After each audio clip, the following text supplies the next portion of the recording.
The high-rise building is crushingly massive, its glass surface indifferently reflecting the sky.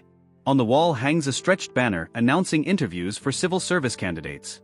While waiting their turn, applicants sit in tense silence, some shackled by fear, others hiding their nerves. One of them hunched over, hands clenched, his thoughts racing, I don't want to go there. Panic clutches his chest, his heart thundering, he clutches his head, feeling the terror wash over him. Panic overtakes him, and he splashes cold water on his face in desperation, trying to regain consciousness. The drops run down his skin, his hair sticks to his forehead, his gaze remains blank and lost. Water pours noisily from the faucet, crashing against the sink, but its noise doesn't drown out the chaos in my head. His thoughts scream that he can't stand it, and his trembling hands clutch a vial of pills, but they don't help. He lifts his head, breathing heavily, eyes dilated, the fear and despair have gone nowhere.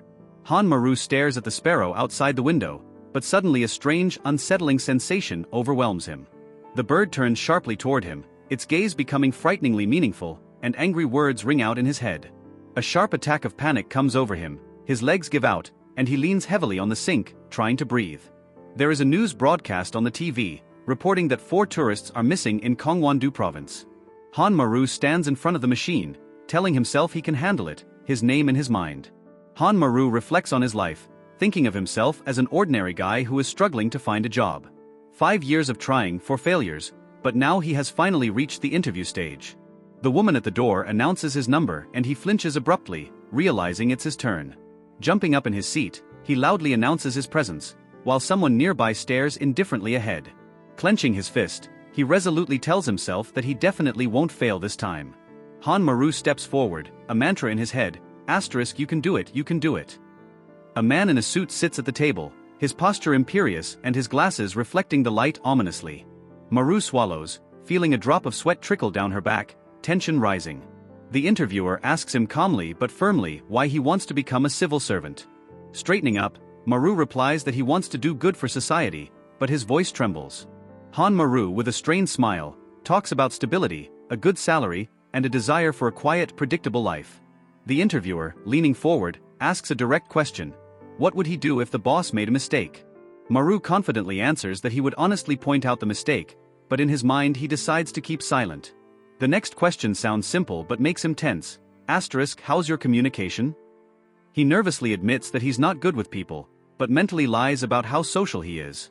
Maru is startled to realize that he accidentally said his thoughts out loud, and tries to figure out what exactly transpired.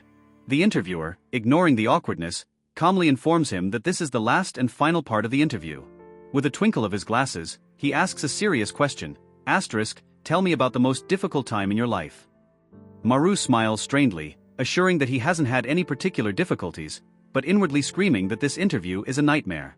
The interviewer calmly explains that he just wants to hear how he's coping with the problems in his life. Maru awkwardly scratches the back of his head, smiling strangely, and says that only one incident comes to mind. He recalls a trip to the mountains with his father, but suddenly disturbing, dark images flash before his eyes. A resounding thud echoes in his head, and something eerie appears in front of him, a creature with many eyes. His body tenses, his hands shake, and he breathes heavily, realizing that the memory is spinning out of control. Terror flashes in his eyes, the room around him distorts, the chair beneath him creaks from the tense movement. The interviewer calls out to Maru in confusion, his voice sounding concerned.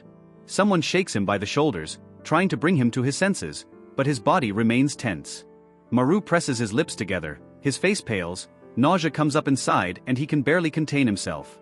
The sun is slipping towards sunset, and outside stands an unassuming building with a sign for rooms for rent. Stretched out on the bed, Maru holds a bottle of water and sighs heavily. What a disaster. Maru sobs, covering his face with his hands, despair rolling in. I failed the job interview, I have no job, no friends, not even a girlfriend.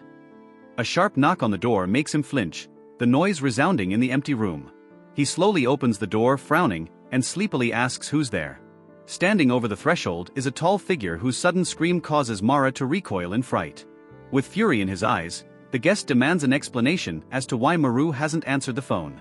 Maru looks at the guest in bewilderment and asks why he is not at work.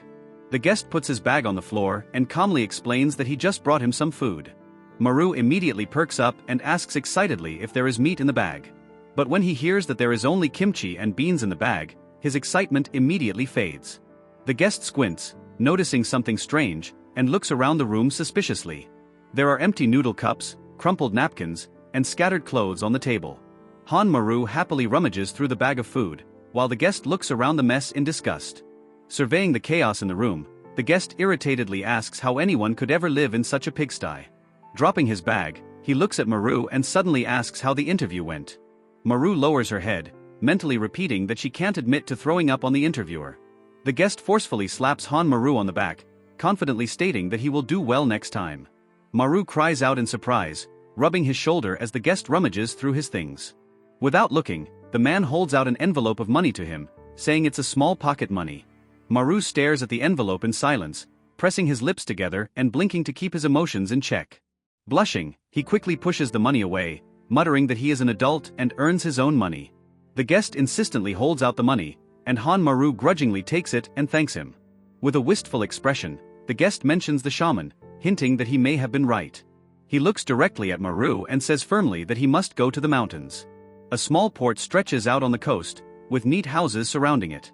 Maru, with his backpack behind him, stretches as he looks around, sighing heavily after the trip.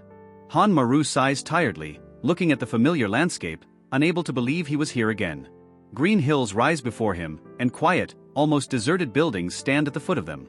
A memory of a conversation pops into his mind, a visitor consulting with a shaman about his work. Step by step, Maru walks deeper into the forest, remembering the words that the reason for his failures was not his panic at all. He freezes, realizing the main thing: everything is connected to his father, who disappeared 20 years ago. The guest points his finger furiously, declaring that the spirit of his father, Maru, is preventing him from moving forward. According to the shaman, the only way out is to return to the mountains and make an offering. Upon reaching the place, Maru breathes heavily and, looking at the gate, realizes, this is it. The door slowly creaks open, revealing a passage inside, and he tensely watches what is happening. His eyes widen in shock as he sees a child who resembles himself as a child standing in front of him. Maru stands in confusion, watching as the child suddenly snaps out of his seat and runs away. The boy runs to the door, stands on tiptoe, and peers inside through the glass. His face remains calm, but his eyes are tense with anticipation. In the dark room, someone stands hunched over, head down, as if broken. The figure turns slowly, its silhouette seeming ominous in the semi-darkness. The door slowly creaks open and the boy cautiously peeks inside, illuminated by the sunlight. He steps forward, his expression remaining calm but tension lurking in his eyes. Looking at the figure standing in the shadows, he hesitantly calls out to her, "Daddy? I'm hungry." There is a strange, uneven sound in the darkness, as if someone is trying to speak. The figure slowly lifts its head, its empty eyes frozen in an eerie expression. The figure in the shadows opens its mouth, letting out an inhuman, extended scream that fills the room. The boy freezes, his gaze wary, but curiosity keeps him on his toes. The sunlight casts a long shadow, stretching it across the empty floor of the room. Suddenly the figure's body twitches, and it settles to its knees with a thud, clamping its mouth shut. Maru clenches his fist, feeling the familiar sensation grow. Panic is about to overtake him. Maru sighs deeply, trying to gather his thoughts before completing the ritual. He decides to deal with this quickly and hurry back downstairs. Pouring the alcohol into a glass, he carelessly thinks about how strange this all looks. With slight irritation, he spits out the contents of the glass, completing the offering. Maru turns sarcastically to his father, assuming he's having fun somewhere, and says his goodbyes. Maru recalls how their family was left on the brink of survival after his father left. He says with despair that his mother worked to the point of exhaustion raising him alone, and now he urgently needs a job. Someone's hand abruptly spits out water onto the grass, and ahead, a hut is seen among the trees. Maru looks warily at the strange dust slowly settling in the air and wonders what it is. Anxiety grips him. Is it a fire? We have to get out of here before it gets worse. Maru freezes, listening to the strange sound, wondering if he's hearing an echo. A vague silhouette, resembling a figure with a spear, slowly approaching through the thick dust. The footsteps become more and more distinct, and the shape of the stranger becomes more and more ominous in the dense fog. Maru tensely stares into the thickening dust, not realizing who or what is moving towards him. An eerie creature with an elongated face and bloated belly emerges from the clouds of sand, muttering something ominous. Maru rubs his eyes vigorously, trying to rid himself of the vision, but his anxiety only grows. He panics and wonders if he's hallucinating again, because it doesn't seem real. The creepy creature doesn't disappear, it comes closer, holding a long spear, and another man appears next to it. Maru realizes that something is wrong here, and his instincts scream to run away immediately. Suddenly something falls heavily to the ground, and before he can react, a stranger with a cold stare appears nearby. Maru falls to his knees, gasping in pain, a bloody spear sticking out of his chest. He realizes with horror that this is how his life may end before it has even begun.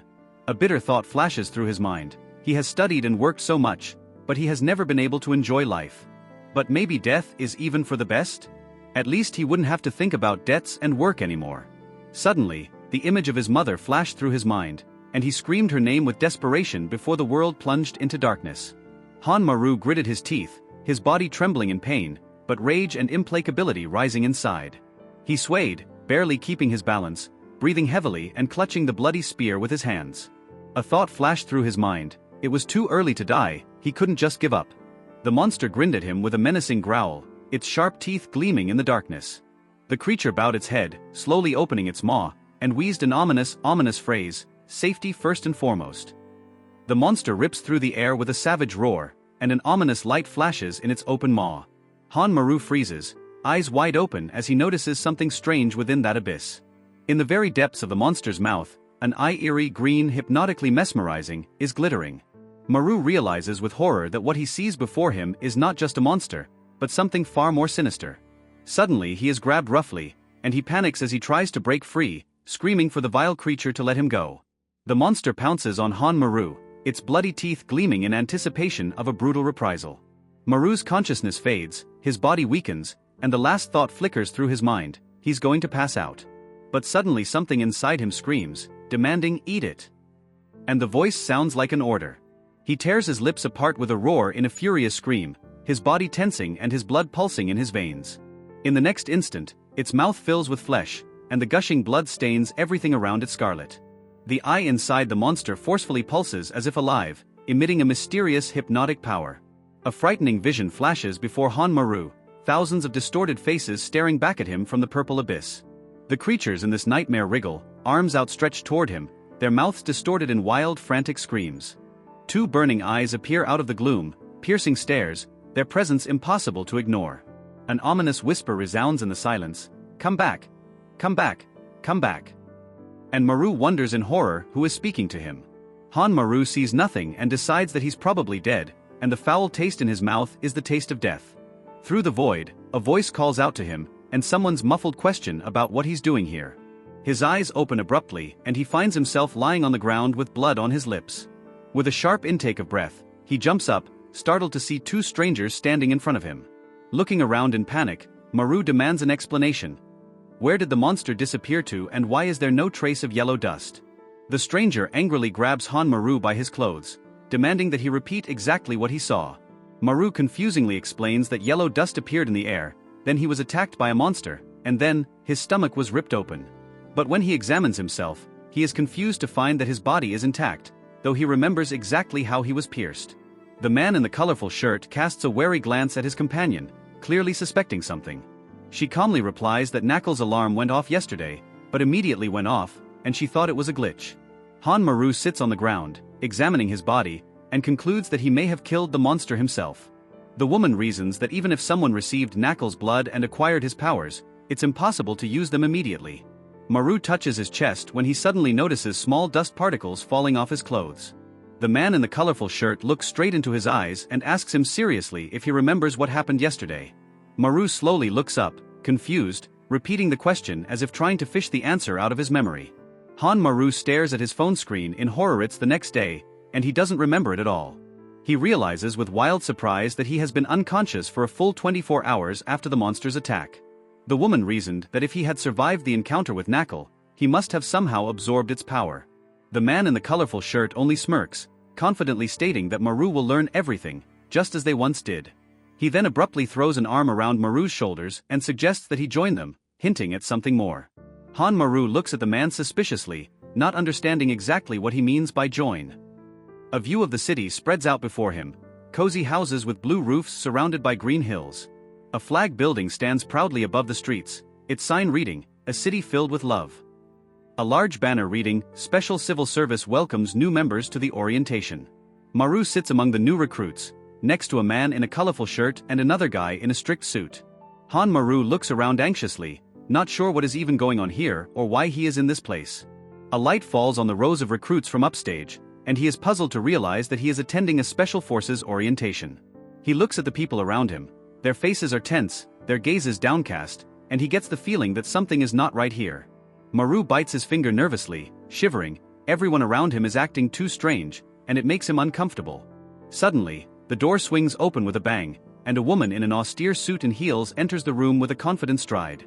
A woman with a piercing gaze enters the room confidently, introducing herself as Tim Young-eun, the deputy director of the intelligence agency. She waves her hand smoothly, drawing the attention of the new recruits, followed by several people in yellow jackets. Maru nervously raises his hand and says, smiling awkwardly, that he may have gotten here by mistake. But Tim Young-eun coldly replies that she got the report from Gangwar Island. Today he's officially enrolled in the Secret Service. Maru is dumbfounded. He's been accepted into the Special Civil Service even though he never even applied. Tim Young-eun stands calmly behind the pulpit and declares that everyone present is already familiar with the Ministry of Environment's Special Service. She emphasizes that working here is the strictest of secrets and no one close to them can know what they do. Looking earnestly into the audience, she warns that any leaks of information will be considered a violation of the National Security Act. Maru repeats the name of the law to himself in amazement, realizing how serious it is. Tim Young-eun continues, explaining that the recruits have been given knuckle powers, and in rare cases like Maru's, the monster's blood is completely absorbed, turning the person into knuckleless. Maru jumps up from his seat in shock, trying to object, but he doesn't even know what to say himself. Suddenly, an eerie image pops up in his mind. He's actually gnawed into the monster's body.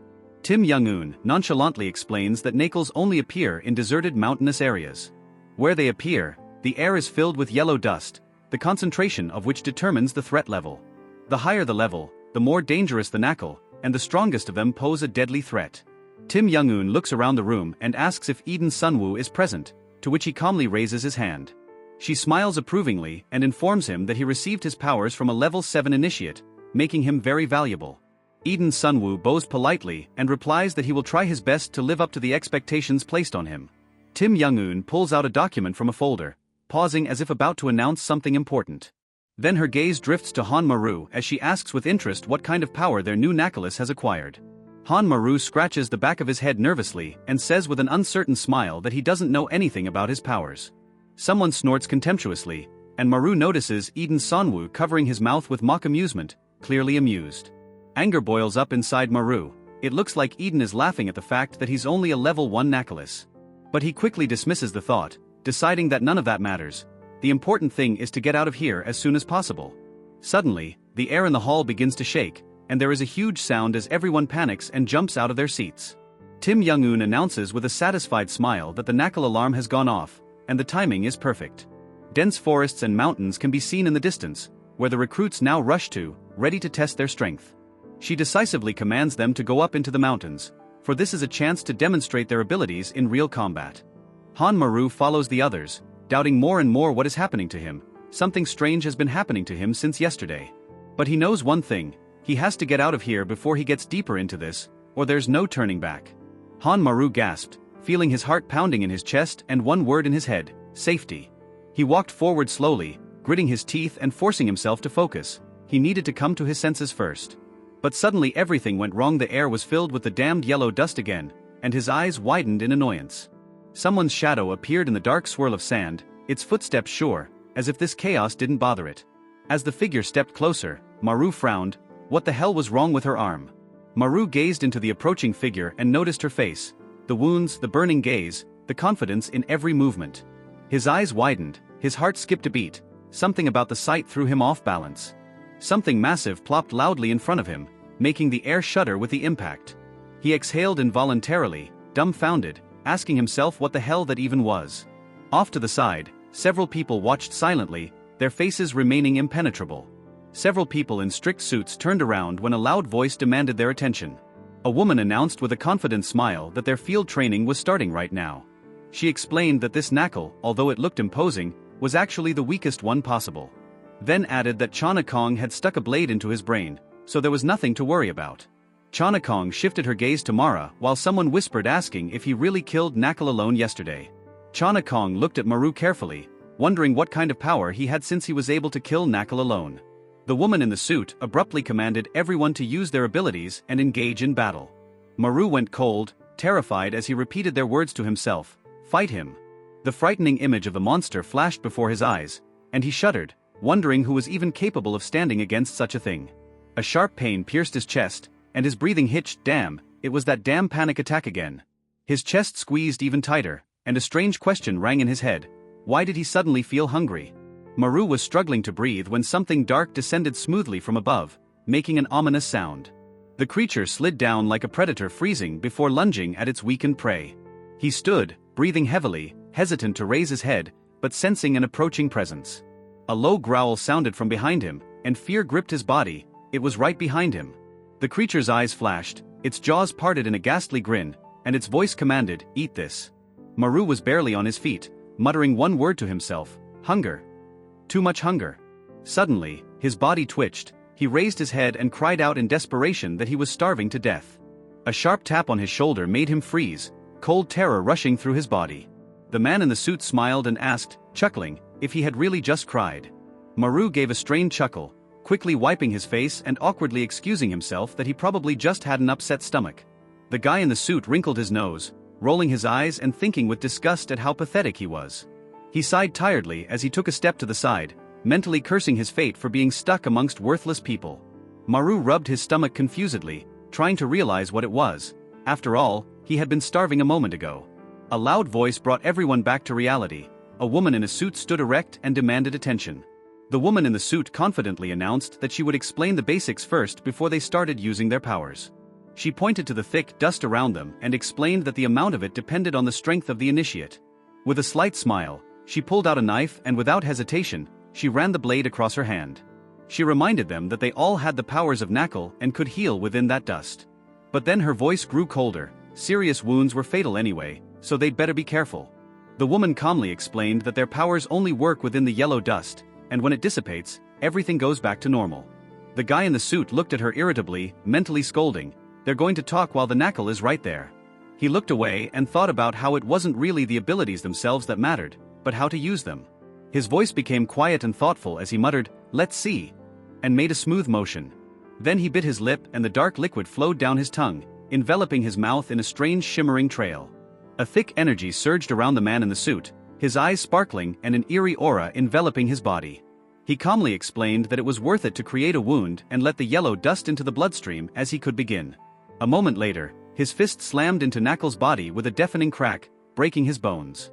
A loud scream rang out, ordering everyone to activate their powers as the monster squirmed in pain. Chana Kong turned around sharply, her eyes flashing with alarm as she shouted, warning the others to be on guard. The wind howled, swirling yellow dust into a storm, forcing everyone to cover their faces against the torrent. Human figures blurred in the thick fog until something dark stepped forward. Knuckle roared, throwing his arms into the air, his scream ripping the space with a deafening screech. The ground shuddered as he brought his fists down, the blast wave exploding in all directions.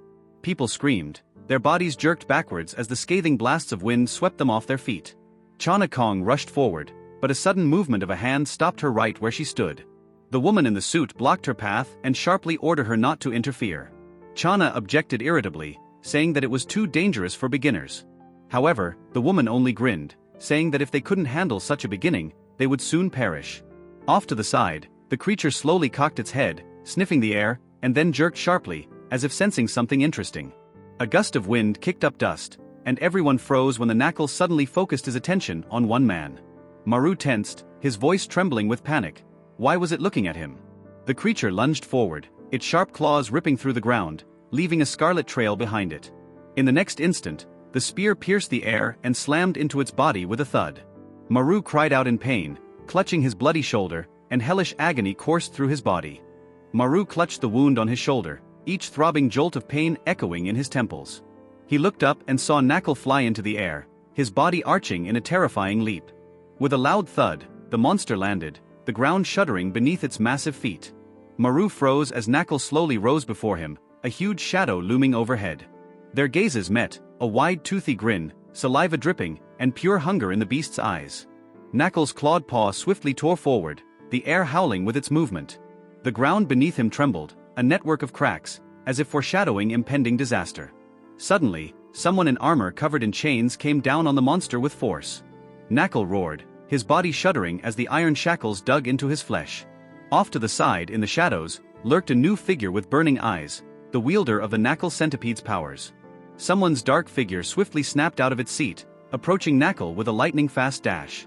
The blade sliced through the air, leaving a glittering trail behind it, and stabbed straight into the monster's body. The figure flipped in the air, its eyes glowing with ravenous fire as the wielder of the Knuckle tiger's powers entered the fray. The Knuckle roared, its monstrous scream deafening everyone as blood gushed from a deep wound. Someone shouted joyfully, clenching bloody fists. They had done it, the battle had been won. The wind swirled around Knuckle, his body began to shake as if gaining strength. The wound that should have been fatal began to bubble up, covered in new flesh. The monster let out a low growl, its eyes flashing, and its mouth stretched into a ghastly grin. Maru stared at it in horror, unable to believe his eyes. This couldn't be happening, because the wound had already healed. The monster's fingers slowly clenched into a fist, and a tense, ominous silence hung in the air. Knuckle roared, his massive hand whipping to the side, sweeping away everything in its path. The men screamed, their bodies flying apart as the blow knocked them to the ground. One of the fighters, blinded by rage, rushed forward, but his movement was too hasty. The monster grabbed him and he screamed, his voice shaking with pain. This was unbearable. Knuckle slowly unclenched his jaws, his teeth gleaming in anticipation, and a low groan escaped his lips. The wounded fighter cried out in panic, his voice breaking down into a hoarse shriek. He was calling for help. A black hand lunged forward sharply, grabbing the monster, and a deafening crunch sounded.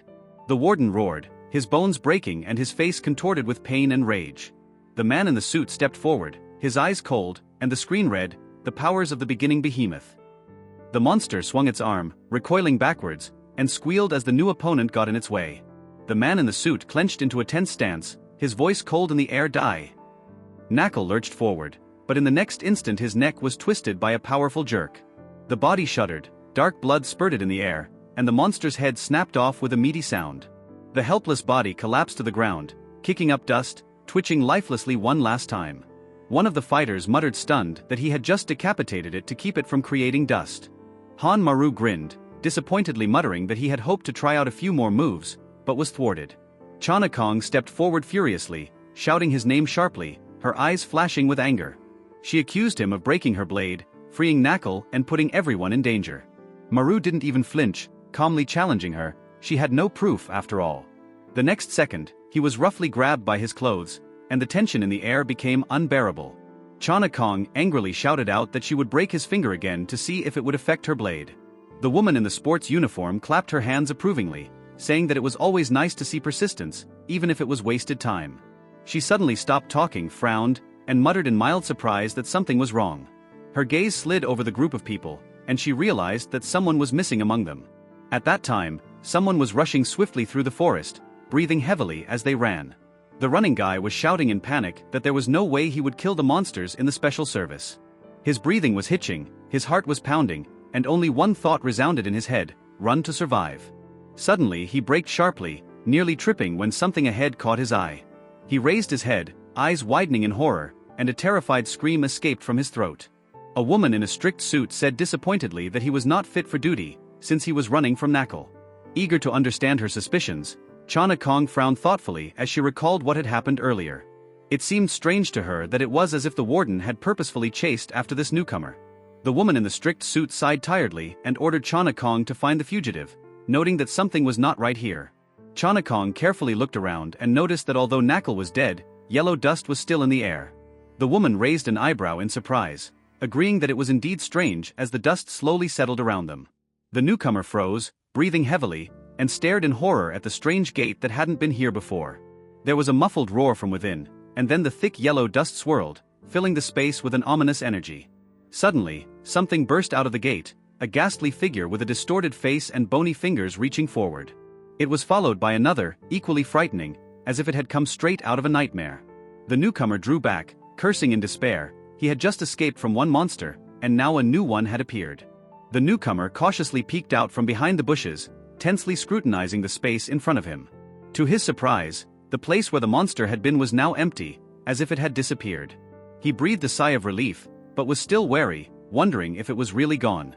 A loud voice sounded behind him, and he turned around sharply, seeing Chana Kong. At that moment, another girl with multicolored hair rushed towards them, calling out loudly for Chana Kong. The woman in the suit crossed her arms and suspiciously asked Yoziak Nam what was even going on. Out of breath, the girl with multicolored hair explained that they had received an urgent call from the office. She reported that a level 3 alert had been issued, which seemed impossible. Chana Kong cried out in shock, demanding to know exactly where the new creature had appeared.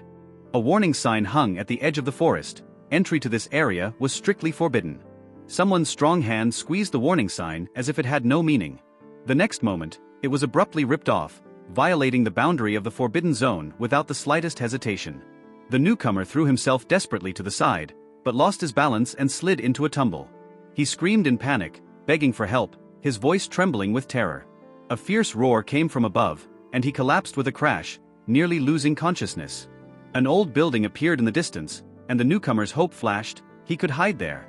He rushed toward it with all his might, desperately crying out to fate to get there in time. When he reached the entrance, he froze in front of the heavy doors, dust swirling around them. It was dark and unsettling inside, but he stepped forward nonetheless, breathing heavily, trying to figure out what was going on. Pressing himself against the wall, he nervously peered outside, hoping the monster hadn't followed him. The newcomer cried out in horror, realizing that the monster had followed him even here. The creature raised its head, and the strange crystals on its skull began to rattle. The boy stared at it stunned, perplexed as to what those leaf-like things were. The door creaked open, and fear instantly gripped him. Something began to move. Outside, in a cloud of yellow dust, an elderly woman appeared, anxiously calling out to someone. The old woman waved her hands in front of her in confusion, complaining that she couldn't see anything because of the yellow mist. The creature turned slowly toward her, its crystals trembling and its figure dissolving into the haze. A low growl sounded out of the gloom, and sharp, ghastly teeth flashed through the shadows. The newcomer drew in air sharply, realizing that the old woman was in danger and he must save her.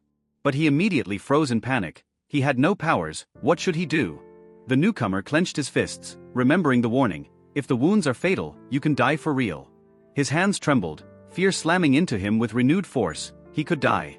He frantically thought it was better to hide than risk his life for the stranger. The old woman, still unable to see anything, called out to someone, hoping that someone she knew was near. But the monster's ominous voice echoed in the fog, repeating her words as if mocking her. The old woman stomped her foot irritably, wondering what was going on around her. Her eyes widened as she finally saw something in front of her. A monster towered before her, its lean body shivering in the mist. The woman gasped and fell backward helplessly, shocked by the sight. The monster grinned eerily, mouthing her name again and approaching her. The monster swung his hand and sharp crystals swirled around him, preparing to attack.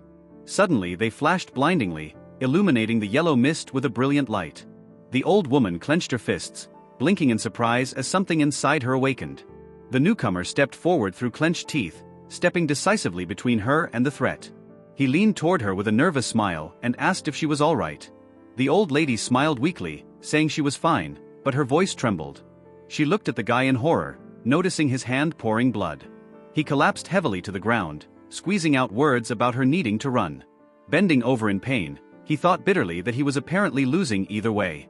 The monster roared, coming closer, and he realized doomfully, without strength he would simply die. The old woman raised her hands in fear, whispering in shock that this was all just awful. The newcomer struggled to raise his head, his voice shaking as he begged for someone to save him. He collapsed to his knees, almost losing consciousness, and whispered one last plea for help. Suddenly his body began to shake strangely, a strange energy sparking around him. His eyes snapped open, his breathing became ragged, and hot steam escaped from his mouth. The newcomer's eyes glowed brightly, and saliva dangled from his mouth. Something inside him had awakened. His body twitched, and then he collapsed backwards without strength, as if he had blacked out from what was happening. Meanwhile, Chana Kong was racing through the forest at full speed, sensing the approaching threat. She abruptly turned around, tensing up, her gaze fixed on her destination. In the next instant, she swung the gate open with force, her eyes flashing with tension. The newcomer sank her teeth into the monster's shoulder with wild fury, like a possessed beast. Chana Kong froze in shock, her gaze darting. What the hell is he doing? The monster slapped him sharply across the face, the sound of a ringing slap traveling through the air. His head jerked to the side from the impact, and his body flew backwards at breakneck speed. With a clatter, he crashed into the ground, leaving a deep dent, blood dripping from his mouth. The newcomer slowly swallowed something, his lips trembling and his gaze remaining blank. The monster roared, its mouth distorted in a fierce grin, but blood continued to flow from the wound. Its body suddenly staggered, its legs trembling as if it had lost control of itself. Kong noticed with amazement that Knuckle did not regenerate after being bitten by the newcomer. Her eyes widened in shock, she perplexedly shouted out a single question, "Why?" Kong shook off the unnecessary thoughts and with a powerful leap, she tore straight at Knuckle. The monster twitched, its crystals sparkling as it prepared to attack. But Kong swiftly grabbed one of its crystals, ripping it out with force. Using inertia, she landed, her body enveloped in a flash of energy. Knuckle howled in pain, his mouth opening in a piercing, furious scream. The monster twitched, its lacerated chest whipping blood, and its distorted face twisted in a soundless scream. Kong, clutching her sword, rushes forward, her hair heaving with the sudden movement, the air whistling. Her eyes flash with a blinding light, her fury almost palpable in that instant. The sword clashes with the barrier, a chilling ringing sound, but Kong does not stop. The blade pierces the monster, blood spurts out, and the body shudders in one last desperate convulsion. Kang's blade pierces the monster's body, but she is already preparing another swift strike. With a sudden movement, she soars into the air, sword whistling, leaving behind a deadly arc. The monster with its mouth wide open doesn't even have time to react as the blade slices through its face. The monster's head snapped open, its mouth left open in a silent scream, blood oozing down the cut. The monster's body collapses to the ground with a deafening rumble, and Kong lands with his sword at the ready. Kong yanks the sword out of the monster's body, her face covered in scratches, but she smiles.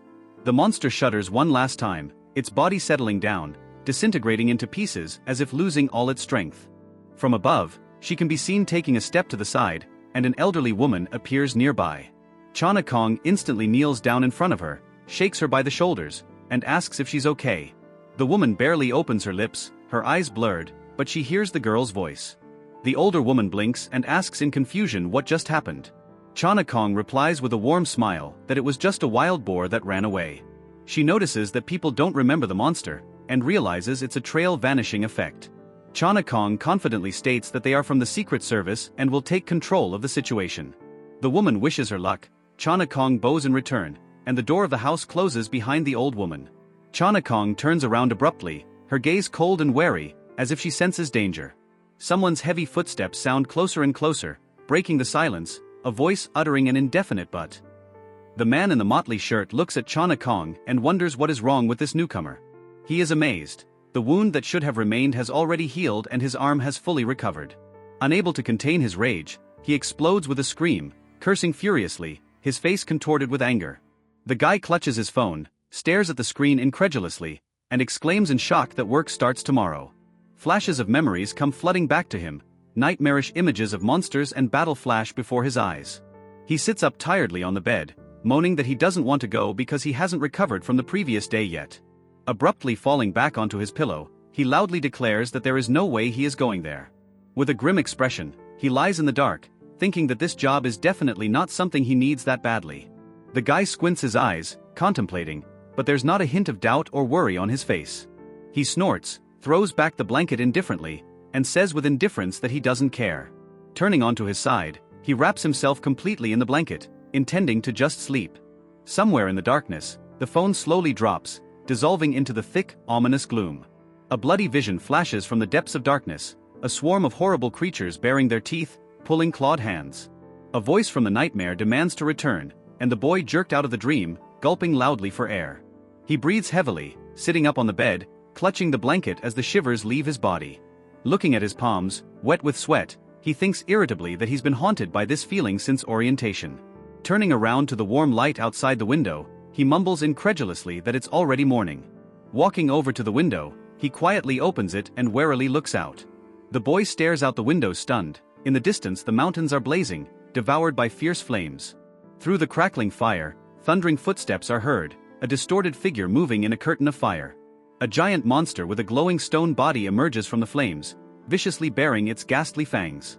Kong swiftly soars into the air, the first raindrops beginning to fall around her. Her eyes shine with an unearthly light, and her body is enveloped in an aura of water. The powers of Knuckle have been activated. The rain begins to whip down on the monster's heated body, and it recoils with a clatter, covering itself with its arms. The other fighter clenches his fists and activates Knuckle's powers, and a torrent of ice rages around him. The frozen monster is covered in cracks, its body bound by icy shackles, restraining its movements. From a distance, the two watch the battle, breathing heavily after the exertion of the fight. A woman with waving hair exclaims in surprise that the Nakalis were not supposed to show up at night. The fighter, breathing heavily, orders them to concentrate on putting out the fire without being distracted by the monster. A wall of ice grows in front of him, freezing everything around him and suppressing the blazing flames. An ice weapon materializes in his hand with a loud clang, glowing with cold light. With grim determination, he declares that he will deal with it himself, not giving his enemy a chance. Swinging his chain, he soars into the air, preparing to deliver the decisive blow. The ice prison crackles, the frozen monster inside opens its jaws in a silent scream. An inscription appears in the ominous darkness, ordering someone to be brought in, and the fire demon flashes brighter. The fighter clutches his weapon, rushing down from the high ground, aiming straight for the monster's head. The fire monster drives his fist into the ground with force, creating a blast wave. The impact throws the fighter backwards, his body crashing into a tree with a thud. The fighter squirms in pain, clenching his teeth, his body covered in wounds and blood pulsing in the bruised areas. The woman rushes towards him, anxiously shouting out a title, her face full of worry. Meanwhile, the monster's body begins to churn, something truly sinister ripening within it. Flash! A wave of fire explodes outward, blinding everyone around it with its furious rage. Through the heat and swirl of ash, the fighter widens his eyes and asks in confusion what the hell is going on. The monster looms in a fiery haze and the fighter exclaims in horror as to why it is only getting stronger. In the distance, the windows of a metropolitan office glow, where work simmers, unaware of the impending threat. The frantic clatter of keyboards resounds in the dark hall, screens flickering with alarms. A woman in a scarlet suit frowns, demandingly asking her subordinates what the current situation is. Red warnings flash on the monitors, sirens wail, signaling the level of danger.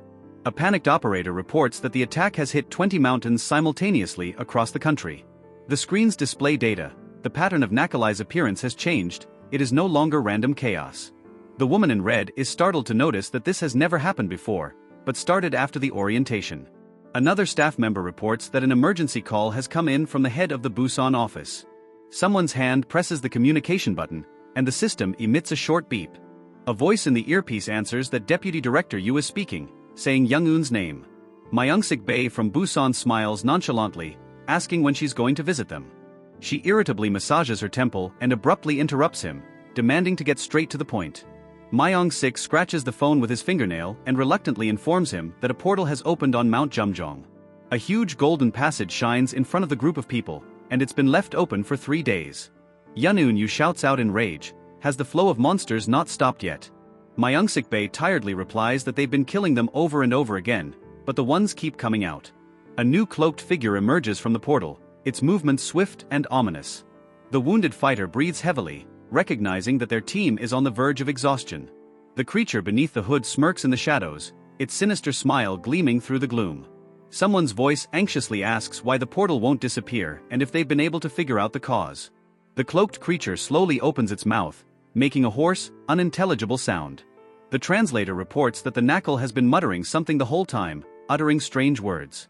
The phrase becomes clear, someone must be brought in, but it is not yet known who. The girl with the mutilated face nonchalantly repeats the horrifying words, "Bring him in." Young-eun frantically demands an explanation of exactly who they're supposed to bring in. An eerie figure with curved limbs appears in the sky, its silhouette hovering frighteningly in the air. The creature rushes through the night sky, leaving long twisting shadows behind it. It drops down sharply, piercing the ground like a spear, causing an ominous sound of impact.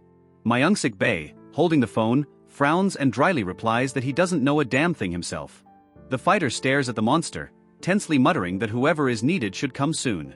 Young-eun presses the call button, and a loud beep echoes throughout the command center. Her eyes flash with anger, her tense facial features betraying an extreme degree of irritation. A helicopter approaches noisily in the night sky, its blades slicing through the air. A man with a cold expression answers the call, briefly asking what's wrong. The helicopter hovered over Jumjong Mountain, blades loudly splitting the air as the pilot grimly reported the alarming situation. The man at the exit only nodded, let go of the handrail, and dropped the last word to cut the connection. With a jerk he pushed off, his body instantly going into a precipitous fall, the air whistling in his ears. Gravity pulled him down mercilessly, but his movements remained steady, his gaze fixed on the ground.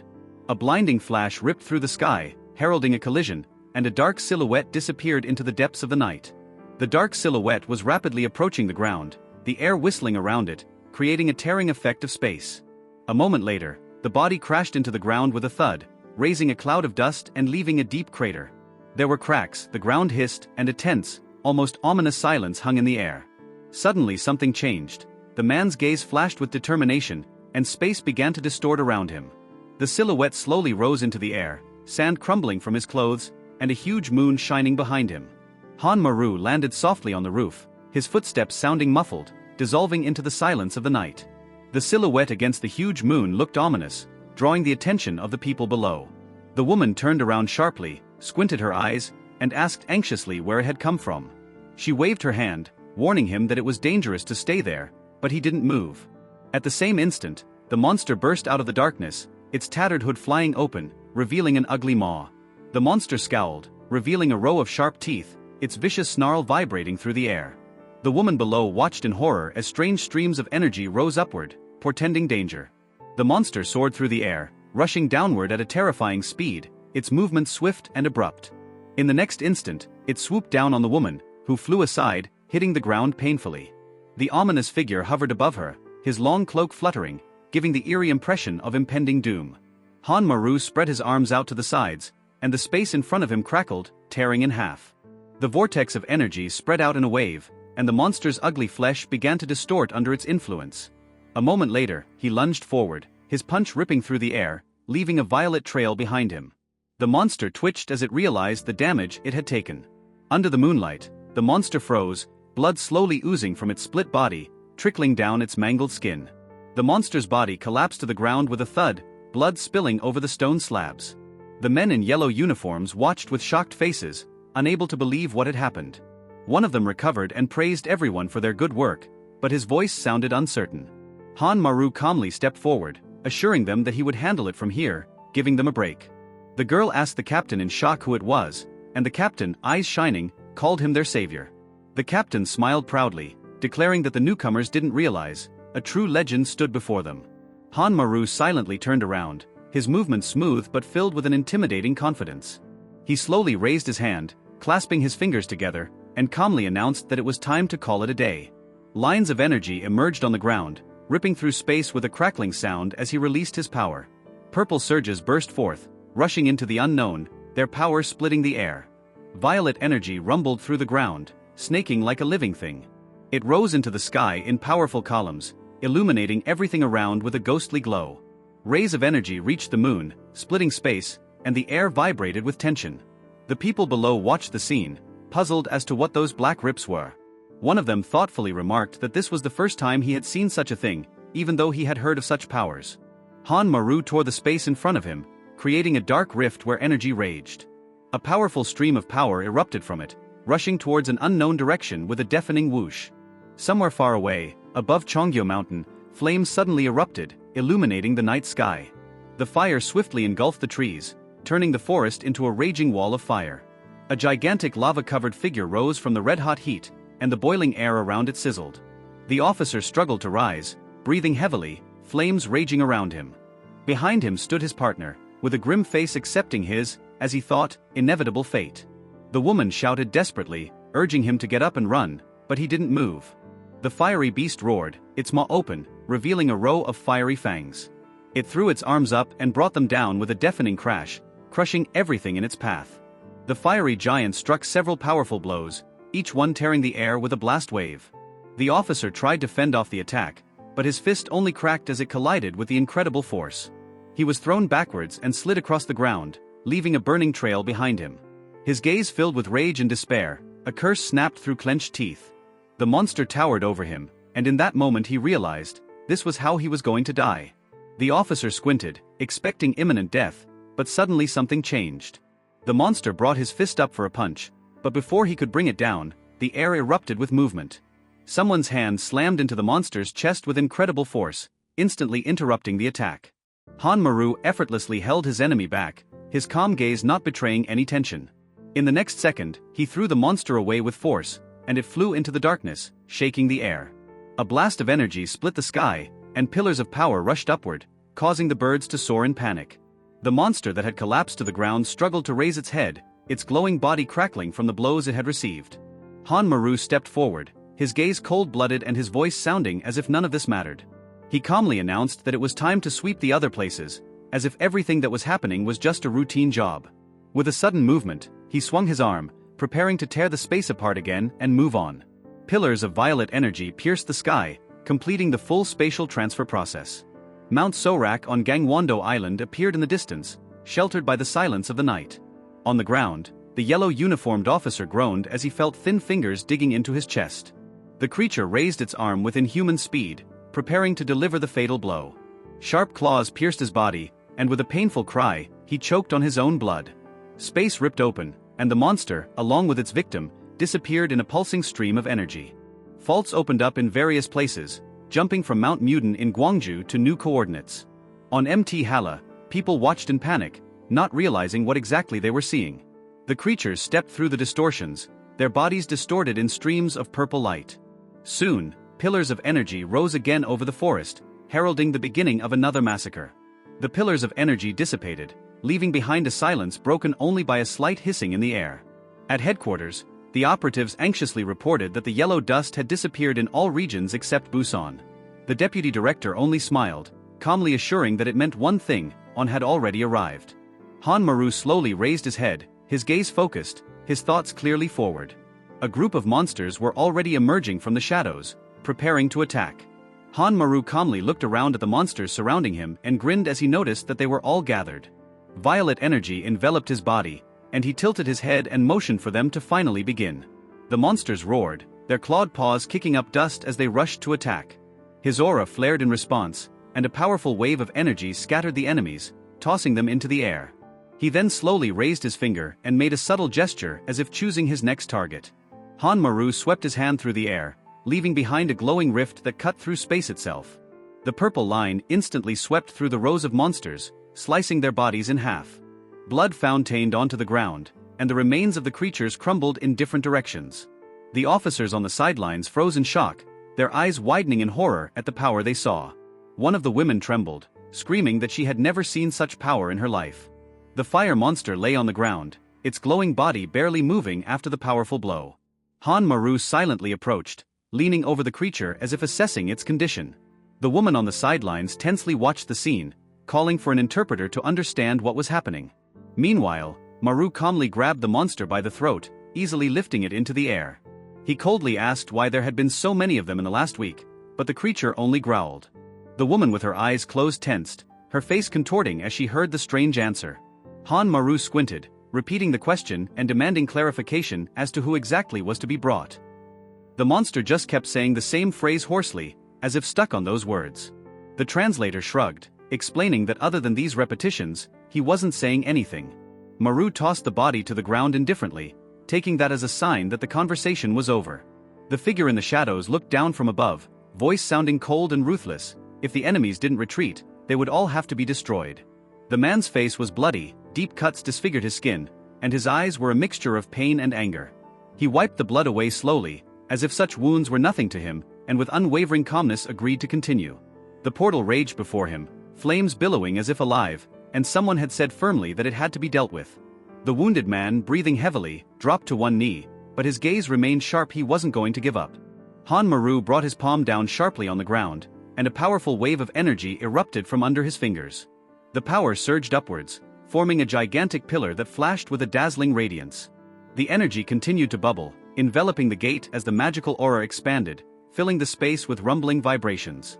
One of the observers remarked admiringly that it was incredible, and now he felt safe. Another added in surprise that Maru looked too young for a man in his 50s. Maru withdrew his hand, and the last flash of energy dissolved into the air, leaving a shuddering trail behind it. The portal disappeared, and the watchers froze in amazement, staring at the empty space where it had just been. Someone asked thoughtfully if it was the ability to manipulate space, trying to make sense of what they had seen. In the office, a man in a strict suit looked up as a woman walked in, surprised to ask if he was back. She got straight to the point, looking at him intently and demanding to know what he had done with the gate. Maru exhaled tiredly and explained that he had temporarily placed the gate in his dark space. The woman turned away irritably, muttering that she didn't want to see that place for the rest of her life. She rolled her eyes and said reproachfully that he was complaining again instead of doing things himself. Maru leaned back lazily and remarked that he too had limits and running an organization was not an easy task. Agreeing, the woman pressed a button on the remote and announced that she had brought the information he had requested. A multitude of photos appeared on the screen, each one belonging to a recruit in a strict suit. The woman crossed her arms and asked why Maru was suddenly interested in information about new recruits. He narrowed his eyes and quietly replied that the warden was looking for someone, and he needed to know the reason. Among the dozens of faces, he scrutinized each one until he came across something unusual. A guy in a motley shirt stood out in one of the pictures, and Maru realized the answer lay in him. There was an ominous silence in front of the endless horde of creatures, their eyes burning with a hunger for destruction. In the midst of this mass, a gigantic figure towered, its silhouette shimmering in the air, exuding a frightening energy. Its head rose up, long hair flying to the sides, and the creature's gaze flashed with a devilish light. A command of authority broke through the tense silence. Bring him, for he was needed for something important. And somewhere in the distance, under the bright sky, a building stood peacefully, far from the impending threat. The boy stood in front of the building, looking at it with a tense expression, as if realizing the importance of this moment. He swallowed and muttered quietly that he had ended up here after all, no matter how hard he tried to avoid it. Sobbing, the man with long hair sobbed, unable to believe that his own son was now a civil servant. Patting him on the shoulder, someone indifferently remarked that his mother could now die in peace. The guy thought bitterly that he had no choice, but seriously doubted how he could survive here. The guy in the motley shirt looked straight in front of him and said with a chuckle that he had come after all. He scratched his head unhappily and muttered that he shouldn't have even tried. There was no need for cowards who ran away. Then he changed his tone abruptly, smiled broadly, and gave the newcomer a friendly clap on the shoulder, glad that he had made it. The man across from him frowned, called him captain, and asked why he had been sent here and not to Seoul. The man laughed wryly and leaned closer to ask him if he was too slow-witted. The guy in the motley shirt laughed and opened the door to welcome the newcomer to the Ganghwa Island team with a smirk. The new recruit froze, his eyes widening with tension first day, but what was waiting for him here? A massive door slowly opened in front of him, an ominous red light shining from behind it. In the darkness stood a man with a grim expression, his gaze blank but frighteningly confident. Behind his back, a bloody scene unfolded, swords crossed, bodies fell, and chaos consumed everything around him. Maru staggered, his gaze blurred, his mind still clinging to the frightening vision. A sharp shout snapped him out of his trance. Someone irritably demanded an explanation as to why he was just standing there. In front of him was an ordinary office with workstations where employees were sluggishly going about their business. Maru scratched the back of his head in confusion, mentally recognizing that this place was not at all what he had expected. The man in the motley shirt smirked and introduced himself.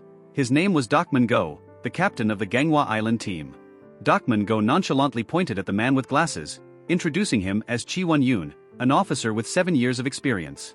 He then waved toward another officer, Ibak Kim, who was quietly tending to a plant by the window. Next to him sat Yoseok Nam, who, oblivious to the conversation, was concentrating on her computer. Go waved his hand and declared that everyone was on their own since everyone knew what to do, prompting an indignant question. Maru stared at the keyboard confused, realizing that this was his first office job and he had no idea what to do. Maru sank heavily into his seat, feeling the tension slowly building up inside him. He furtively glanced at the other guy and thought that maybe he too was nervous on his first day. Trying to defuse the situation, he awkwardly raised his hand and mumbled that they could probably get along. But his companion only stared back coldly, not expressing the slightest interest in getting to know him. Finally, the man frowned and asked why the hell Maru was staring at him like that. Maru quickly realized that making contact would be harder than he had hoped, perhaps even impossible. The stranger was seething with resentment, considering himself an elite unjustly exiled to this abandoned department. Trying to find answers, Maru cautiously approached Yoseok Nam, hoping to get some information. But she didn't even look away from the screen, absent-mindedly asking what he wanted while continuing to browse the online store. Sighing, she finally turned around, clearly not thrilled to be interrupted on such an important matter. Yoseok Nam confidently jabbed her finger in Maru's direction and began to explain what the Yellow Battle Group was. She explained that this organization had 13 main offices in major cities and separate teams to protect territories. The strongest, those with 7th level abilities and above, work in the central headquarters and only go out on important missions. And places like Ganghwa Island, with small populations and weak knuckle, get secondary posts. Smirking, Yoseok Nam, rocking back and forth in her chair, remarked that losers, scum, and weaklings are sent here. It suddenly hit Maru, and he exclaimed that he now realized why he was in this place. Looking around the office, he wondered, is there a problem with every employee here? But Yoziak Nam suddenly added that some of them were really gifted, but they came here of their own free will. Maru was surprised and was about to ask for details when a loud sound drew his attention away. A woman in sportswear appeared in the doorway, and he involuntarily exhaled in surprise. The woman raised her head lazily, blinking sleepily, as if she didn't fully understand what was going on. Jai Wen-yun sharply yelled at her, reminding her that she should go home after her shift, not sleep here. But Kong just shrugged her shoulders, casually remarking that she had nothing to do anyway, so there was no hurry. Yoziak Nam threw up her hands indignantly while Maru sat across from her, watching their conversation with slight bewilderment. Kong shifted her gaze to him and wondered in her mind how this strange recruit was even here. The man in the motley shirt didn't remember anything after waking up, and that seemed odd. Maru cried out in surprise, not believing his ears when he heard that they were entitled to danger pay. He turned around abruptly, and Yoziak Nam only nodded lazily, confirming that such a payment did indeed exist. But Maru instantly realized the catch. They were essentially being asked to risk their lives in battles with Knuckle. Yoziak Nam indifferently added that this payment was 5 times their normal salary, making him wonder. Maru almost jumped up. The amount was simply staggering, over 100 million won a year. Yoziak Nam rolled back in her chair tiredly and wondered if he was done tormenting her with questions. Without waiting for an objection, she waved her hand and said that she would just wait for Knuckle's alarm. Maru frowned, resenting that he only wanted to understand the basics, and now it came out that all they had to do was sit around. Silence hung in the room, only the wall clock was counting down the seconds in anticipation of the alarm. Maru took a sip and realized with a satisfied look what that meant. With such a salary and minimal work, this position was just perfect, a real dream. Dokman Go yawned, stretched, and was clearly in no hurry to do anything important. He raised his hands and lazily announced that it was soon time to go home, as if the day had been wasted. But suddenly, his voice became harsher and he sharply called out to the newcomers, making everyone wary. Dokman Gwa smiled broadly and asked how the first day went and if there were any questions. One of the newcomers indifferently replied that there were none, and looked away. But Maru still decided to clarify something, turning to the captain with curiosity. He bluntly asked what Knuckle were and where they even came from. Dokman Go thought for a moment, scratched his head, and casually admitted that he didn't really know. Maru sat at the table while the hooded man waved him away. Orders, nothing to think about. He stood up abruptly, his eyes burning. How could he be so indifferent when monsters were killing people? The corner of his lips quivered, and he grinned, but there was a worry in his voice. He might be thinking too much. They walked down the corridor, one by one, and someone behind them threw in, "What's there to think about anyway?" The skyscraper was black against the night sky, like a coffin that hid foul secrets. The building hummed noisily, and a woman in a strict suit stepped into the elevator, staring at the panel. Her heels clicked sharply on the floor, each step echoing in the walls like a gunshot. The lights below flashed, illuminating the spacious hall she headed into confidently and without pause. A smiling man leaned against the wall and dropped a question with laziness. "So how was it?" The woman leafed through the report and dryly replied that the patterns of beginnings were returning to normal. The man in the suit ran his palm over the glowing panel, as if he wanted to feel something through it. A thick smoke slowly drifted from the door, flooding everything around him with a viscous, tense silence. The woman in the protective mask asked a direct question. Did they realize why the initiates had started freaking out? Against the backdrop of footage of the creepy winged creatures, the other woman coldly replied that there was no sense of reason. A man standing nearby ordered stiffly, group captains to shut their mouths about the day of revenge. Maru choked on what he heard, nearly choking when the conversation hit the topic of the coming chaos. One of the guys grinned, not taking his eyes off the sizzling meat on the grill. There was a relaxed atmosphere at the communal table, despite the fact that someone had mentioned the end of the world. Maru exploded. He sharply asked what the hell their day of revenge even meant. With a chewing calmness, he said that it would rain down on the earth from the beginning, a prophecy. Maru sat thunderstruck as the prophecy of the rain of beginnings played in his head. Meanwhile, everyone at the table was buzzing, some joking, some drinking, some complaining that they wanted to go home. The atmosphere became even more cheerful. They raised their glasses, someone shouted to the captain to stop drinking. Maru exploded, unable to hold back any longer. Why the hell did no one care so much? And high above the mountains, a star flashed in the sky, disturbing the darkness with its lone ominous light. Suddenly a fierce stream of light burst from the ancient structure, tearing through the night in a powerful whirlwind. Demonic creatures flew out of this glow with a roar, darting in different directions like mad. Phones rang with an alarming beep as the screens flashed a red warning of danger. Everyone froze, staring at the notifications, some anxious, some annoyed, some still with a fork in their mouths. One of them sighed heavily. The warning of the beginnings of the night? I thought things had finally calmed down. One of the girls stood up abruptly, having changed her clothes right in the middle of the hall, and confidently declared that she would handle it herself. The man in the suit rose from his seat, adjusting his tie, and politely offered an escort. But Maru, without blinking, looked at him point-blank and cut him off. No. He added that he would only take Maru with him, and one of the guys jumped with laughter into his fist. With a screech of tires, the car sped off, speeding off into the night like a freaking storm. Maru sat in the passenger seat, staring at one point with an anxious glint in his eyes. He clenched his fists, remembering the words about the flood of knuckle. If they came, it was over. The driver snapped him out of his thoughts with a shout, "Officer Han." Maru replied sharply, "Yes." In a calm tone, the man advised him to disregard the captain's words about the prophecy. Maru gritted his teeth and exclaimed, "How can you disregard it?" The car was rushing along the coastal highway, and the driver assured that everything had already been foreseen upstairs. The one sitting next to him added grimly, "The most important thing now is to destroy the Nacles on Ganghwa Island." Maru looked at his partner with a slight awe. She both frightened and delighted him at the same time. When she called him special, Maru blushed deeply. No one had ever praised him. He remembered someone saying, no one had ever seen anyone like him with devouring powers before. Someone had looked at the mutilated monster and wondered, was it really a devouring beginning? Maru frowned, wondering aloud, what kind of power was devouring anyway? A calm voice explained to him, literally, the power to devour beginnings. He was stunned, as if something clicked in his head and everything fell into place. And when it sounded like he'd done it himself, Maru dumbfoundedly interjected, "What, I did what?"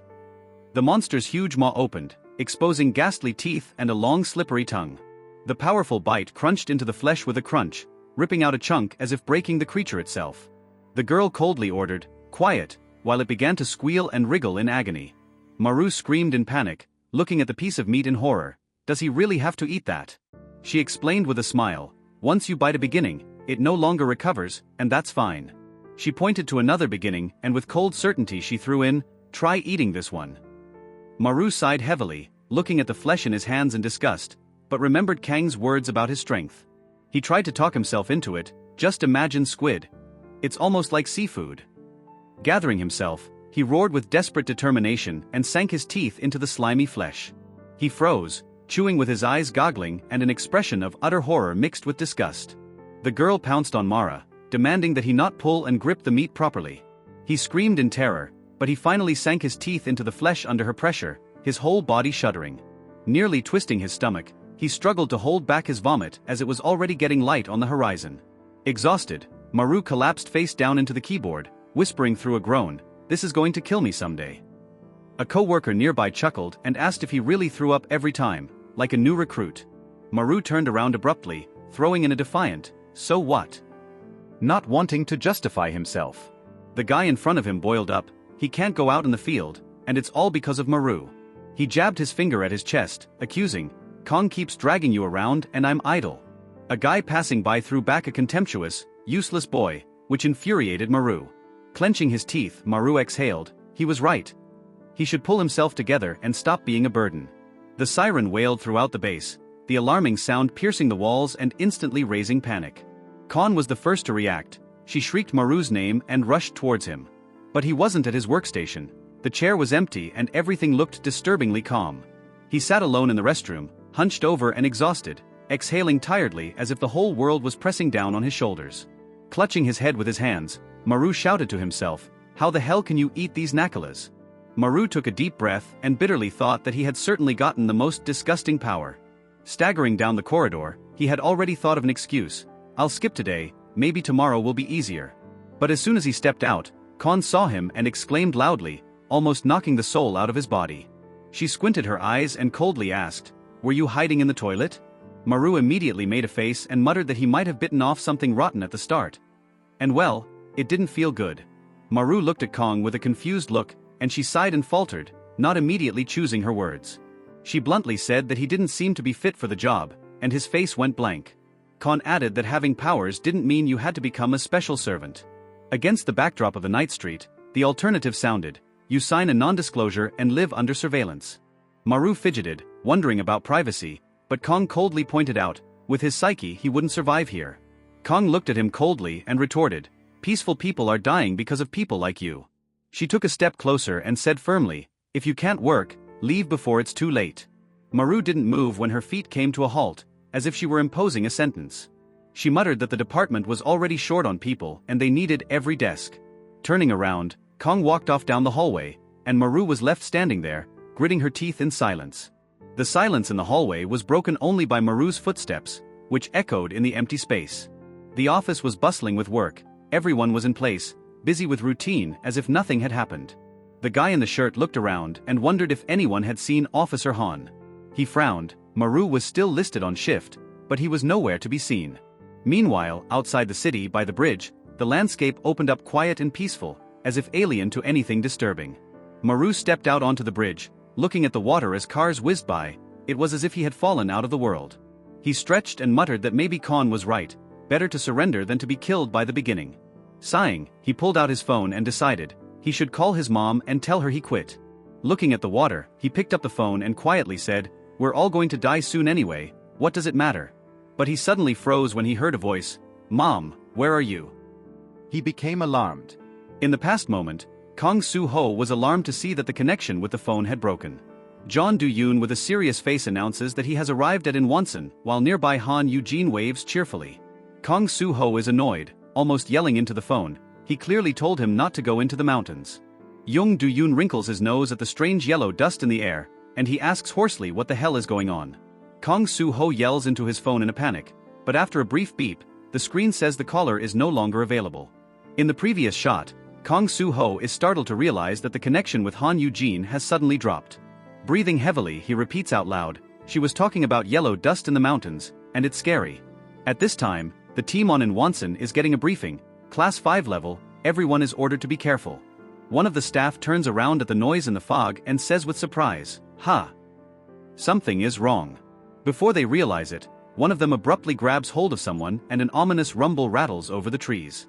In the previous shot, there was a terrifying rumble, and one of the workers reaches for his partner. An ugly creature sits in a tree, in a ghastly pose, gnawing crisply into a human arm.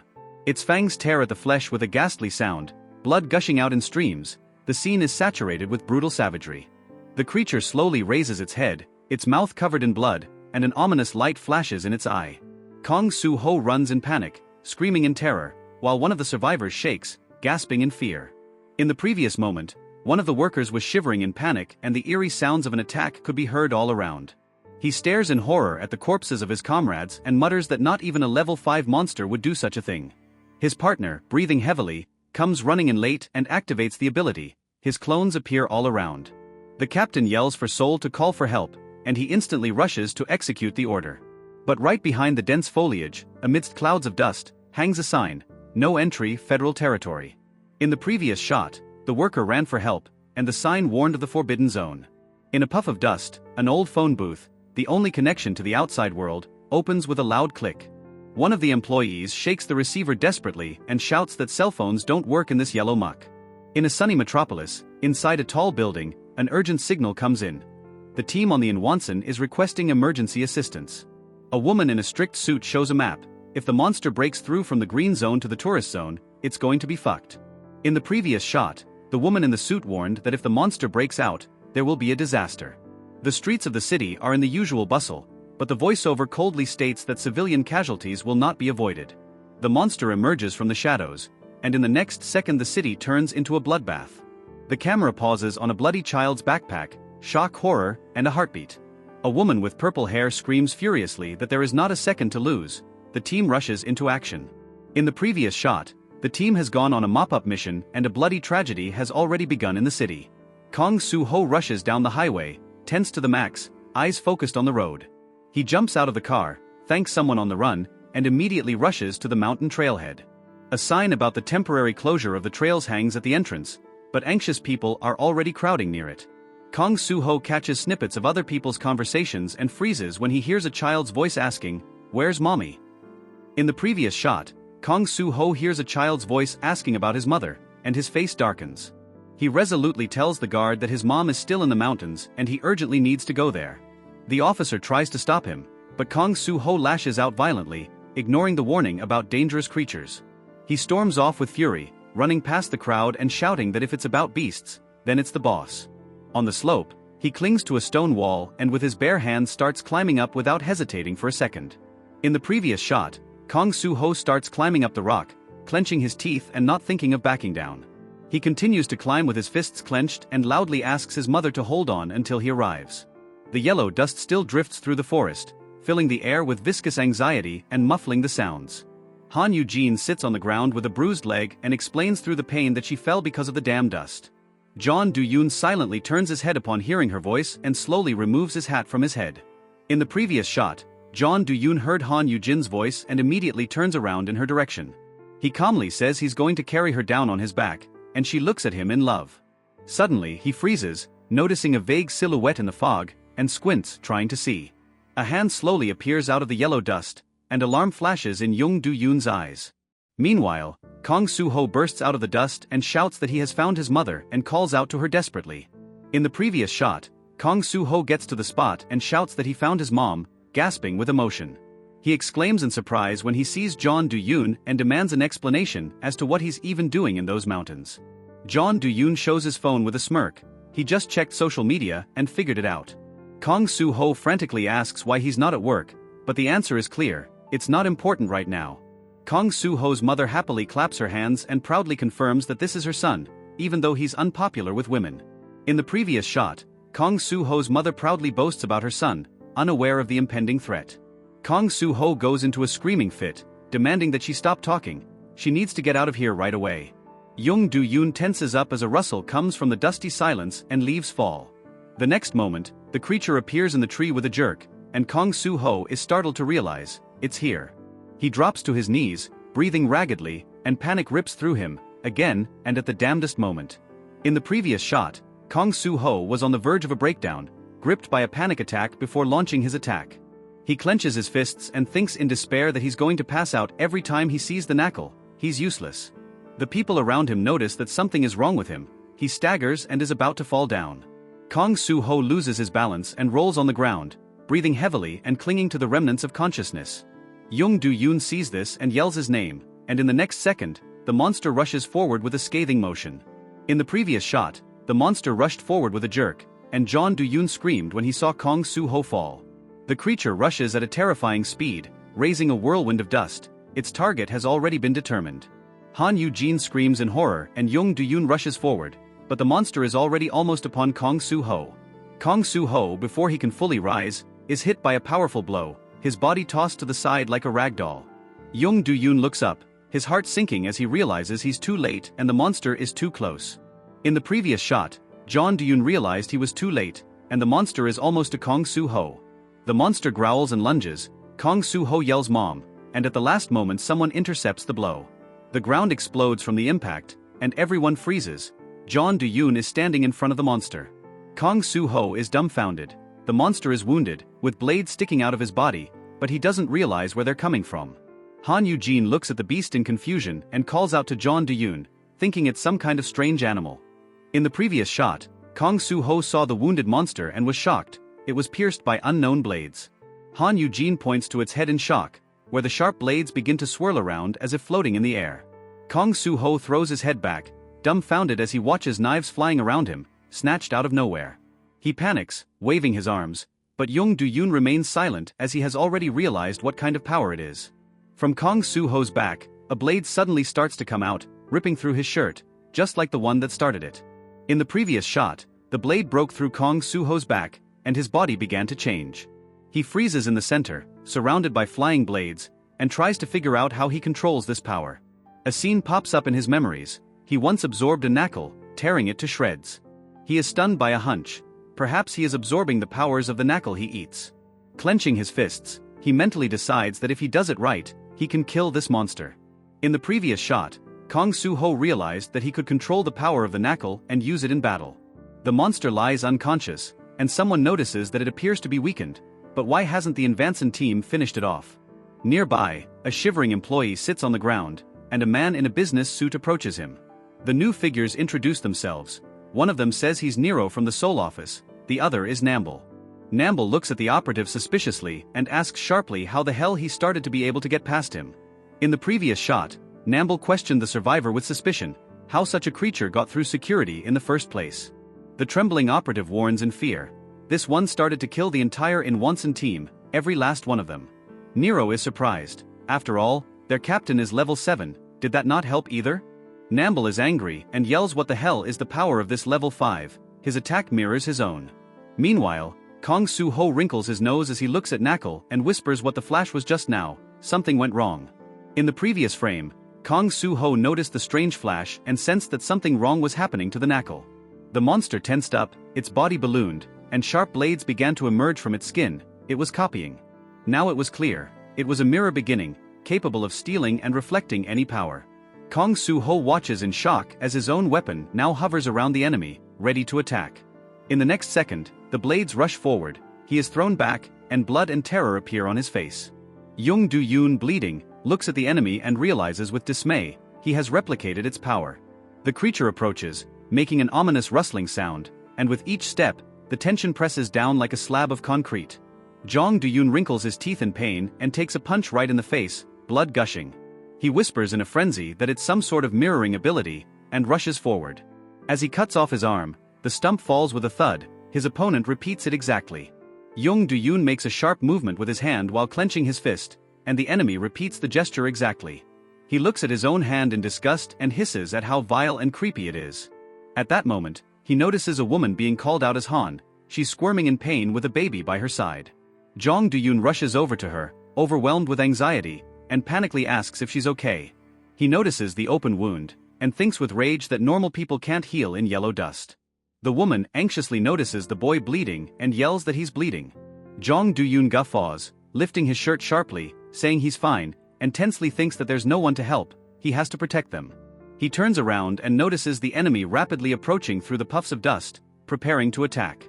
Quickly rising, Jong Do-yoon tells the woman and child to hide and not to hesitate for a second. With a soft chuckle, he says that he's a civil servant and it's his job to protect people.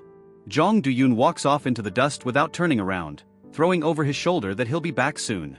At the same moment, the creature lunges at him from above, and they fall to the ground with a clatter. Jong Do-yoon clutches his opponent, his distorted face filled with rage and murderous fury in his eyes. They tumble downwards rapidly, spinning in midair until gravity drags them into the void. The woman screams the boy's name in panic, stretching her arm forward, unable to stop the fall. Birds scurry off into the sky as the woman in red stares into the puffs of yellow dust in alarm. At the bottom of the crater, two figures lie motionless, and only one begins to faintly move. Young Do-yoon twitches convulsively, gasping for breath, and with a quiet groan, he regains consciousness. He rises to his feet heavily, panting, his body humming with pain, but his gaze is full of determination. Limping, he thinks of only one thing, to drag that thing as far away from his mother as possible. Young Do-yoon grits his teeth and holds on with all his might, hoping to hold on until the team from the Inwang Mountains arrives. Two men in suits stumble onto the scene, bewildered, asking what's even going on here. A field dotted with bodies opens up in front of them, and a whole army of identical creatures. Several of the creatures move forward synchronously, their silence only adding to the oppressive atmosphere. One of the men is confused and wonders why all these Nahal look exactly the same. One of the men calmly explains that Team Captain Invan has a cloning ability that the mirrored Nahal copied. The clones begin to move swiftly, their angry faces peeking out of the darkness, creating a pressure with numbers. The man ponders aloud that if the original is destroyed, the other copies will disappear, but it's not easy to find. The other, not hiding his excitement, interrupts him, shouting that he doesn't care, we should just kill everyone in a row.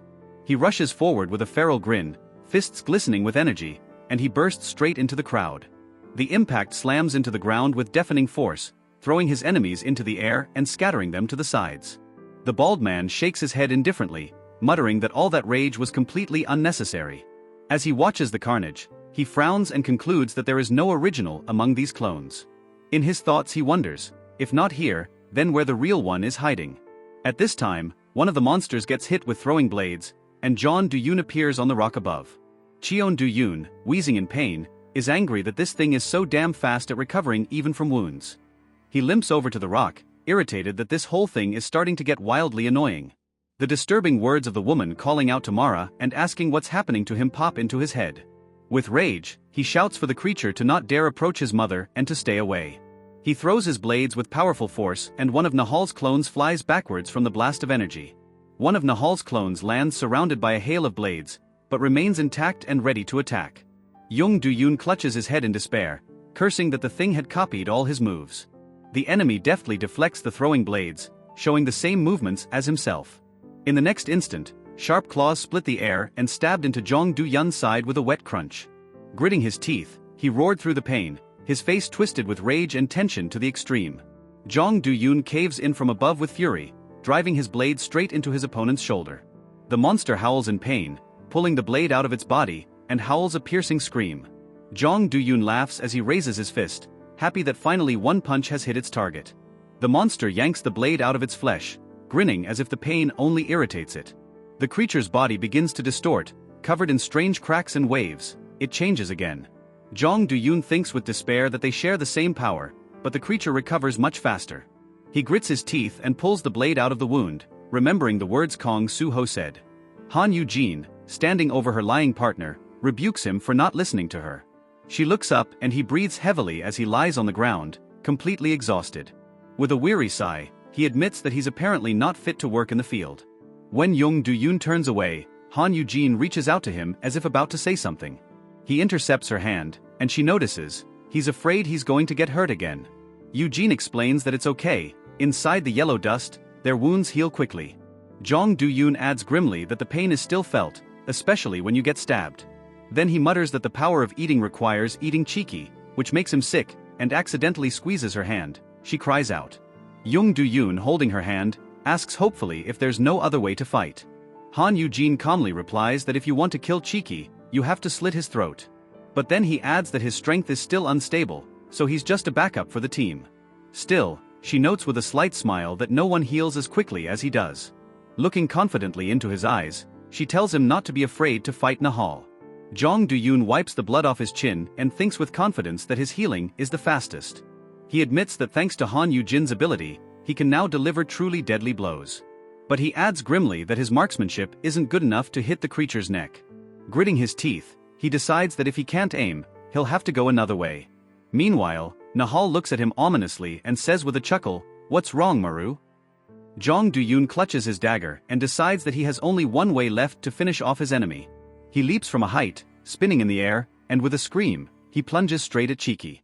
The monster notices the attack and instantly turns around, catching the movement and preparing to defend himself. Jong Do-yoon realizes he can't aim, and decides to thrust his blade in manually. But at the last moment, Nahal blocks the blow, and he yells out in shock that it was his final lunge. Jong Do-yoon gasps for air as a huge hand sharply clutches his throat. Nahal lifts him off the ground with one hand, Do-yoon's body dangling helplessly in the air. The creature looms over him, smirking and repeating the ominous question, "What's wrong with you, Maru?" A huge paw digs into the stone wall nearby, leaving a dent with a crunch. It then throws Jong Do-yoon down with terrifying force, his body flying towards the ground at a sharp angle. Jong Do-yoon falls with a thud, his body twisting in the air before collapsing to the ground. He opens his mouth wide, choking as a wave of dull pain pierces his chest. With a loud crash, he crashes to the ground with the monster still looming over him. Lying under the rubble, he frantically thinks he can't breathe and gasps for air. Clenching his teeth, he decides he must use the power of absorption bite, immediately, without hesitation. The crystal on Cheeky's forehead glistens ominously as he looks down at Jong Do-yoon. The monster slams into him with fury, sinking its teeth into his shoulder, and there is a deafening crunch. Young Do-yoon throws his head back with a scream, his eyes full of pain, but his resolve is stronger than fear. He sharply pulls his opponent closer, exposing his neck, and sinks his teeth in, tearing the flesh. Clenched in rage, he slams into Cheeky, and he shrieks, writhing in an agonizing scream. Jong Do-yoon breathes heavily, holding his shoulder, swearing through clenched teeth that he's been bitten. Nahal swallows the blood dripping from his mouth with a satisfied expression, as if savoring his prey. Do-yun's eyes go dark, his body sways, and he whispers weakly, not realizing what's happening. He realizes with horror that the wound is not healing, the blood is pouring non-stop. With a muffled splash, he falls to his knees, blood whips out of the wound, and his entire body collapses in blood. Young Do-yoon is horrified, wondering if Nahal has copied his ability to absorb. He chokes on the blood as he stares at the scarlet palm and wonders how much blood a person can lose. Weakness overtakes him, and he ponders anxiously what would happen if he lost consciousness. A shout sounds out of the darkness, telling him to get up, and he struggles to take a breath. Han Eugene stands in front of him and asks reproachfully, wondering how many times he's already passed out. Jung Do-yoon, lowering his gaze, admits that he's having panic attacks and can't control them. He clutches his chest, breathing heavily, and says that everything inside is squeezing like he's dying. Han Eugene replies sharply that this is another reason to fight, not to give in to fear. She yells that if he fails, he won't just feel death, he'll actually die. She demands that he remember, he is the last line of defense, and if he fails, people will die. The woman in red, limping, calls out to Mara through the thick dust, her voice filled with anxiety. Jong Do-yoon, leaning against a rock, struggles to stay on his feet, hearing the call but unable to answer.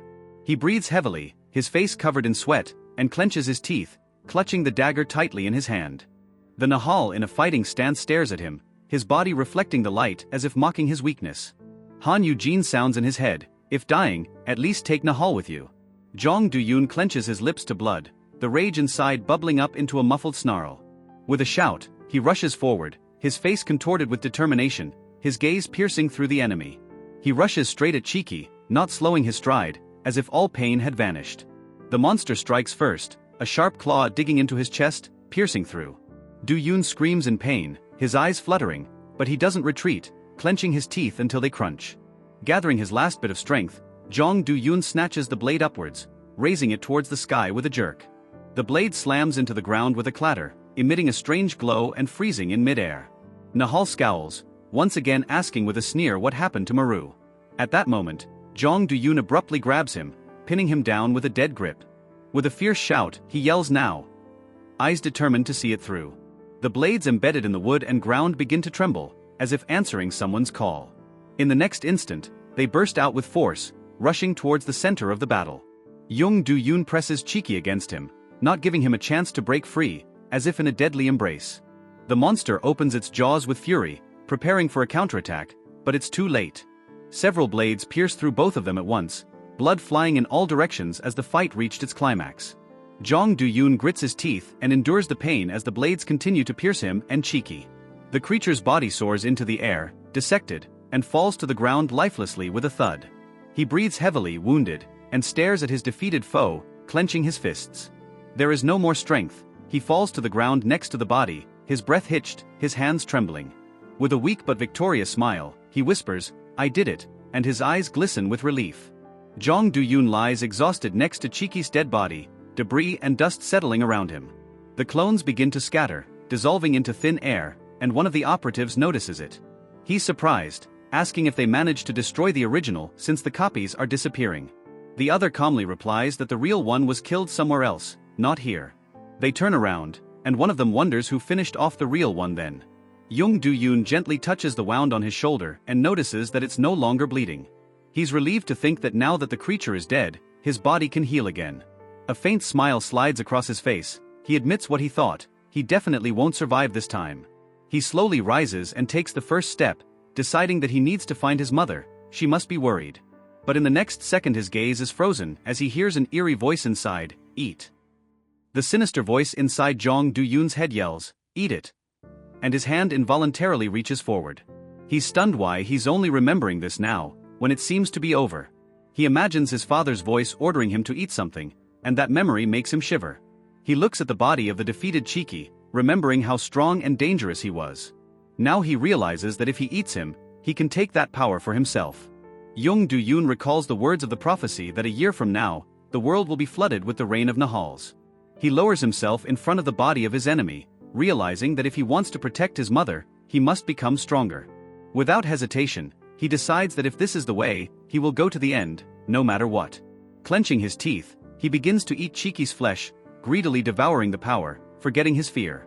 With scarlet blood on his lips, he wipes himself and swears, he will devour every strong Nahal in his path.